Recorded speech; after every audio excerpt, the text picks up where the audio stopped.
Police ഒഴിപ്പിച്ച Jantar മന്ദറിൽ വീണ്ടും പ്രതിഷേധം ശക്തമാക്കി കോക്രോച്ച് ജനതാ പാർട്ടി. പൊളിച്ച സമരപ്പന്തൽ പ്രവർത്തകർ പുനഃസ്ഥാപിച്ചു. കേന്ദ്രമന്ത്രി ധർമ്മേന്ദ്ര പ്രധാൻ രാജിവെക്കും വരെ സമരം തുടരുമെന്ന് CJP വക്താവ് ആശുതോഷ് റാങ്കെ റിപ്പോർട്ടറിനോട് പറഞ്ഞു. പാർലമെന്റ് മാർച്ചിലുണ്ടായ സംഘർഷത്തിൽ 70 സമരക്കാരെ ദില്ലി പോലീസ് കസ്റ്റഡിയിലെടുത്തു. യുവാക്കൾക്കെതിരായ പോലീസ് നടപടിയിൽ ഇന്ത്യ സഖ്യം നാളെ രാഷ്ട്രപതി ഭവനിലേക്ക് മാർച്ച് നടത്തും. CJPയുടെ പാർലമെന്റ് മാർച്ചിനിടെ ജന്തർ മന്ദറിലെ സമരവേദിയും കൂടാരങ്ങളും പോലീസ് പൊളിച്ചു നീക്കിയിരുന്നു. ഇന്നലെ അർദ്ധരാത്രിയോടെ പ്രവർത്തകർ വീണ്ടും ജന്തർ മന്ദറിലെത്തി. സമരപ്പന്തൽ വീണ്ടും കെട്ടിയുയർത്തി. കൂടാരങ്ങൾ പുനഃസ്ഥാപിച്ചു. It was a waste of time. 5 hours gone. No conclusion, no response from the government.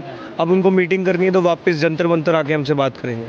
Sonam Wangchuk ആശുപത്രിയിലും നിരാഹാര സമരം തുടരുകയാണ്.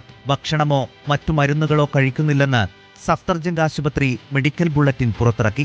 സമരക്കാർക്കെതിരെ ദില്ലി പോലീസ് 5 കേസുകൾ രജിസ്റ്റർ ചെയ്തു. പൊതുമുതൽ നശിപ്പിച്ചു, കൃത്യനിർവഹണം തടസ്സപ്പെടുത്തി തുടങ്ങിയ ഗുരുതര വകുപ്പുകൾ ചുമത്തിയാണ് കേസ്.